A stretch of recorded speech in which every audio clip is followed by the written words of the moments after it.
My name is Ajit Mohan, and I lead the company that was formerly known as Facebook, now Meta. I grew up in a small town near Cochin, not too far from here. Spent a bunch of years in Southeast Asia and North America before coming back home about 14 years ago. But today is not about my story.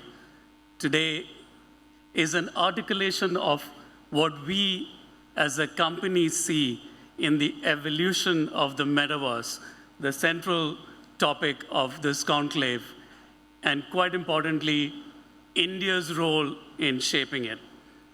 And I want to thank Ram Madhavji and Shaurya and the leadership of the India Foundation for inviting me and inviting my team to make this presentation here. Before I start explaining what the metaverse is, I thought it would be helpful to play a video where the founder and CEO of the company, Mark Zuckerberg, outlines the vision he described for what the metaverse could be 10 years from now.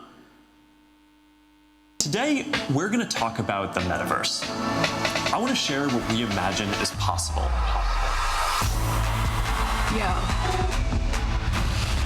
The experiences you'll have, the creative economy we'll all build, and the technology that needs to be invented, as well as how we're going to all do this together. We're here! The next platform and medium will be even more immersive. Like a shop. Some call it skill. Keep talking. An embodied internet where you're in the experience, not just looking at it. And we call this the metaverse. The metaverse. The metaverse.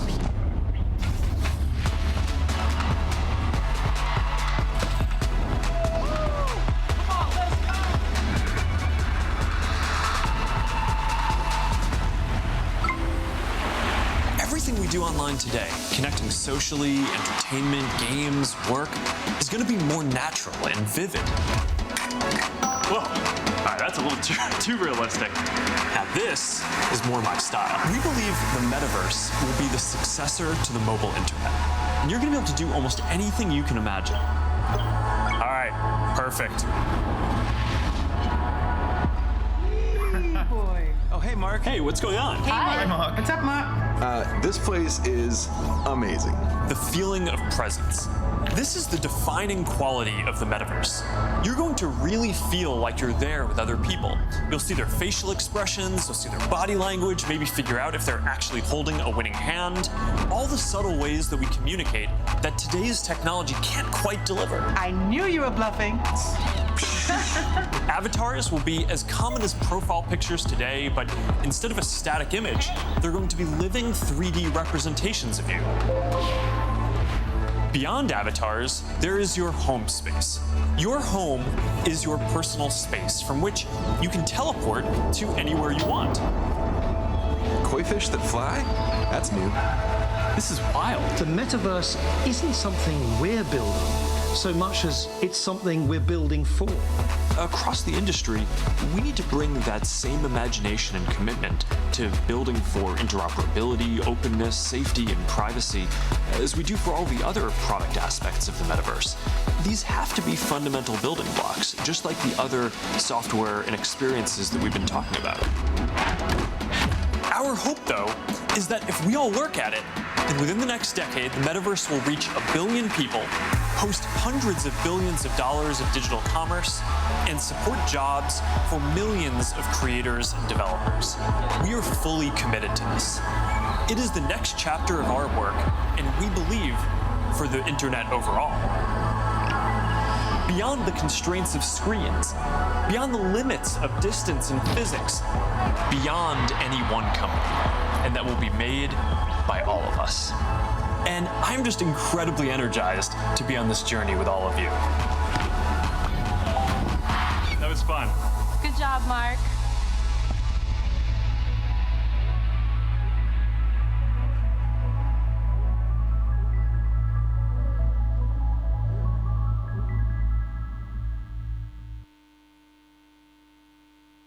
That's the vision of what this world will be 10 years from now. But let's step back to where we are and really get to the heart of what really is the metaverse. And the best way to describe this is the idea of a more embodied, immersive internet. If you think about the evolution of the internet and where we are today, where we spend a lot of time on the mobile screen, the internet is something that we stare at. We look at the internet. Imagine the metaverse as being one in which you will be in it. And that's at the heart of the idea that we are building for, that there is going to be all of these virtual spaces where even if you're not in the same room as someone else, you still have the sense of being present in the same space. Whether you do that for working, whether you do that for getting entertained together, or whether you do that to buy something. Fundamentally, the idea is of an immersive internet where you're in it and you experience everything around it. And I think it's important to articulate that we're at the beginning of this journey. That vision that you saw outlined in that video is still far away. It could take us 10 years to build it. It could happen in a few years from now. But we are only at the beginning of that journey. And in that context, it's important to describe how it'll be different from the current version of the internet. Because we are convinced that this is the evolution of the internet. This is the next version of the internet. And three things will stand out about this. One is the idea of presence. I think we have all observed, even in the last 2 years, where we were forced to work from home, we did not connect with a lot of our friends and family in person. Being on a Zoom call allowed us to be connected to each other. But that was still 2D.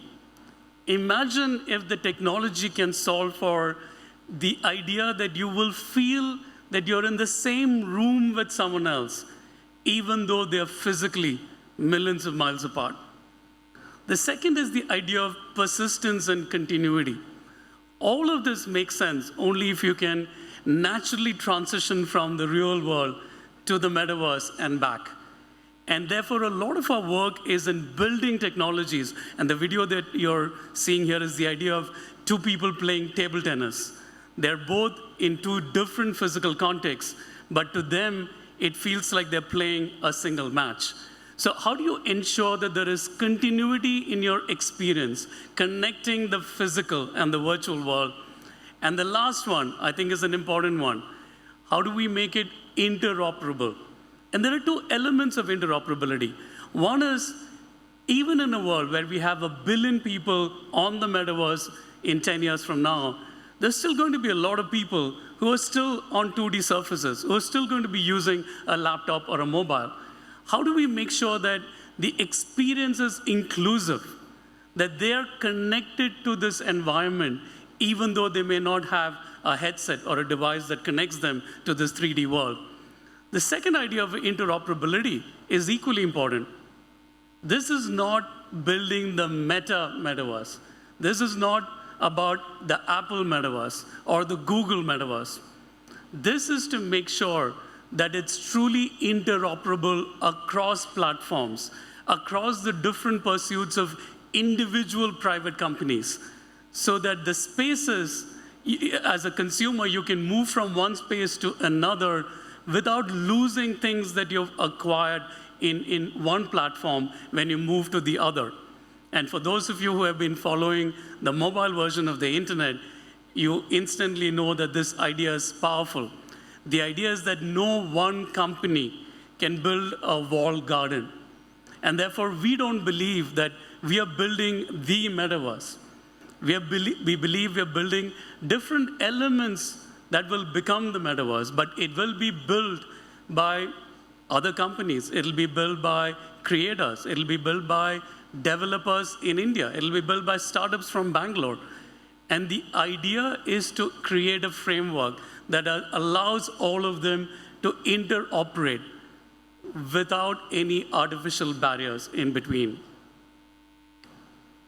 Now, the question is, therefore, what can you do differently in this metaverse? And I thought it might be helpful just to bring it alive about some of the use cases that we're already seeing come alive in the metaverse. And one of it is fitness and health. People are using the headsets to experience a fitness where they're competing with other people and making a material difference to the kind of apps that we have seen around fitness and health in the 2D world. This is an obvious one. I think we know that it's going to radically change the experience of gaming and sports. I'm a huge fan of cricket. The role that I had before Meta was to build Hotstar. And imagine the experience of being inside a stadium, not seeing the match from afar. I think for those of you who have been in a cricket stadium, very often the experience of watching it on a mobile screen or a television screen is actually much better. But imagine what it means if you can place yourself anywhere in the stadium, including on the pitch, and be able to have an immersive version of watching cricket like a player would watch cricket. That's the future that we are envisioning.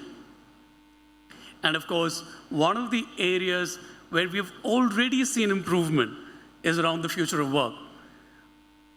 Even in a world where people are comfortable going remote, where they're comfortable living in different cities around the world, people still crave community. People still crave the feeling of being present with other team members. And one of the platforms we're building is Horizon Workrooms, where you go into a virtual space and you have the presence that you're in the space experiencing the same physical environment with someone. And one of the things we're going to try and do, if Murphy's Law doesn't kick in, if the meta laws work, is to actually show you that experience right after this presentation, where Rami and I are going to be in a virtual room and you will see what it feels like. And of course, one area where a lot of things will look different is the future of shopping. This video is playing out the visualization of a small company that makes candles. Now, when you make candles, you're selling an image of the experience around the candle. And you can do that through beautiful videos, you can do it through beautiful images. But imagine if you can feel it. If you can feel, in this case, the butterfly effect of a candle. What does it feel like to be in this space where there are butterflies flying around and it's colorful? There is no question that to build affinity and followership, to build entirely new categories, this could be a huge enabler in getting people to experience what you're selling. What is the product and service that you're selling? And we believe that this will revolutionize how commerce is conducted. Commerce has already changed in the last 15 years thanks to the internet. But imagine if you can make people experience something before they buy it. Now, the question that you will ask is, what are you guys doing to help build all of this? And we see our role in three ways. One, of course, is to help build the hardware that is needed to help the world transition from 2D and 3D. These are the headsets, the VR headsets, the AR glasses.